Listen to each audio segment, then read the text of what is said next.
We got a pretty interesting, fascinating story here.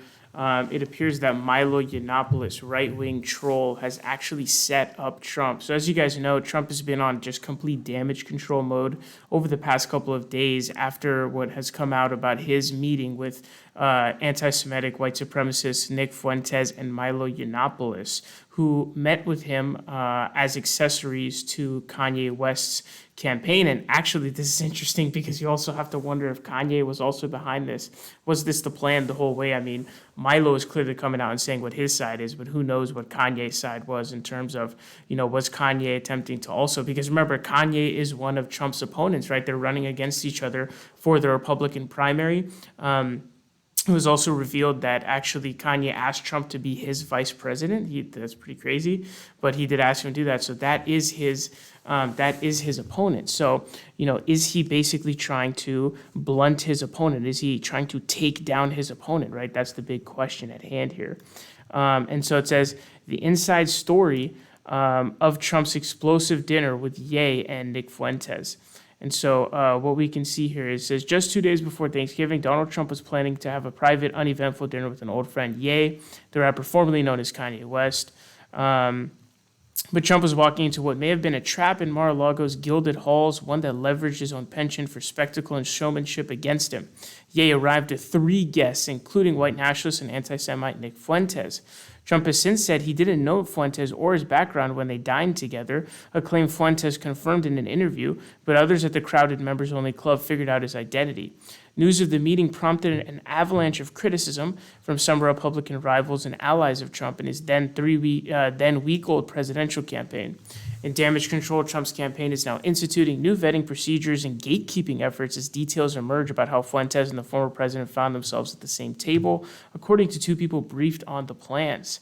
And so it's talking about how basically it's just completely getting crazy. And, what it says here, and we can get back to the story, I guess, instead of this buildup. But basically what it says here is, Yiannopoulos persuaded a former Trump 2016 campaign advisor from Florida, Karen Giorno, to give Ye a ride to Mar-a-Lago, which she said led her to become an accidental member of Ye's dinner party. Yiannopoulos said he also wanted Giorno to brief Ye on Trump and politics, and if she went to the dinner, to lend a sense of political gravitas to the discussion. The 4th member of the party was a man Ye later identified as a parent of a student at his private school in California, Donda Academy. So it says, Yiannopoulos said Fuentes is serving in an advisory capacity to Ye. I wanted to show Trump the kind of talent that he's missing out on by allowing his terrible handlers to dictate who he can and can't hang out with, Yiannopoulos told NBC News. That's absolutely hilarious. Like, him thinking that he's showing them, like, oh, man, you're really missing out. Me, Milo Yiannopoulos, and Nick Fuentes, like, you're really missing out on us. Amazing, staff members and who are really going to be great strategists for your campaign. Absolutely hilarious, as if they're not actually liabilities, which is what they are, right? They're liabilities. They're not aids. They're not help. Says, I also want to send a message to Trump that he systemically, repeatedly neglected, ignored, abused the people who love him the most. The people who put him in office, and that kind of behavior comes back to bite you in the end, he added. And Yiannopoulos said he arranged the dinner, quote, just to make Trump's life miserable because news of the dinner would leak and Trump would mishandle it. Fuentes echoed the statement. I hate to say it, but the chickens are coming home to roost. This is the frustration with his base and with his true loyalists. Trump fumed afterward that Ye had betrayed him by ambushing him. Quote, he tried to fuck me. He's crazy. He can't beat me, Trump said, according to one confidant, who then relayed the conversation to NBC News on the condition of anonymity to discuss private conversations. Trump was totally blindsided, the source said of Fuentes' presence. It was a setup. Some in Trump's orbit had cautioned him not to have dinner with Ye, under fire for anti-Semitism in the first place, according to 2 sources who had been briefed on an internal damage assessment the campaign performed after the controversy erupted. But Trump is known for refusing to heed cautious counsel, guardrails, and gatekeepers, so he went ahead with the dinner alone, telling confidants that he thought Ye needed his counsel. And one confidant told NBC that Trump acknowledged he wanted the rapper to be seen because, quote, it would be fun for the members of Mar-a-Lago. Trump issued 3 successive statements in as many days on his true social media platform, admitting Fuentes was there while disavowing knowledge of his identity prior to and during the dinner. but none of his statements disavowed the hate speech associated with Fuentes, prompting more criticism that the former president is reluctant to distance himself too much from racists because they're part of his political base and support. And so this, of course, is the case. Like, I just saw a clip recently of back during Trump's campaign when one of the people was saying that Obama wasn't born in America and you're just being super racist, and he didn't even disavow any of it. He's doing it on purpose. He's not dumb. It's because he knows the racist people are the people who vote for him, and so he wants them to continue to vote for them. So he's not going to call them racist or call them out on what they say. He's doing it because it's politically expedient for him, right? So not surprising even in the least. And so not only it turned out to be super bad for Trump because it was already they were okay, Kanye is having all of this stuff going on with anti-Semitism. Trump, do you even want to meet with him in the first place? But it turned out to be even worse, completely disastrous. And this is really horrible for him because this is going to really get under the rails of a lot of the big Republican donors and Republican elites that are going to create his campaign as looking even more fringe than it already is. And so it seems like this was definitely a setup. Whose part this was a setup on is a question.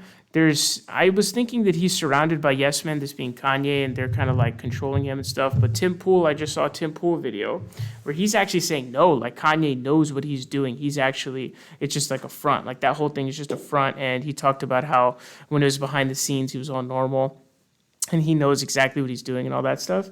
So I guess it's not really clear what the hell is actually going on here, who's setting up who, but it's definitely possible that Kanye also did this because he knew the media was going to absolutely hammer Trump, not only for meeting him, but Fuentes and then Milo. And so it would just tear his campaign down and then also possibly force him into basically saying similar things that Kanye is saying, because Trump is just somebody who's just known for doubling down on everything. He just never apologizes for anything. So it's really fascinating to see this come out, that it's just a complete setup entirely. And this has just gotten so bad at this point that they actually now have new protocols involved in this. It says amid the backlash, however, the campaign began reviewing internal procedures to ensure someone like Fuentes never winds up with Trump again, according to two sources familiar with the discussions. I guess it even says U.S. Secret Service distanced itself from the incident, said in a statement Monday that as a private club, Mar-a-Lago security is in charge of who may be allowed to access their facilities. So even the Secret Service is really going out of it. But man, this is a pretty lengthy article. You can check out the rest of it. There's a lot in here. But here's some messages. I think I don't know if it's on Telegram or Parler or where this was. I think Parler.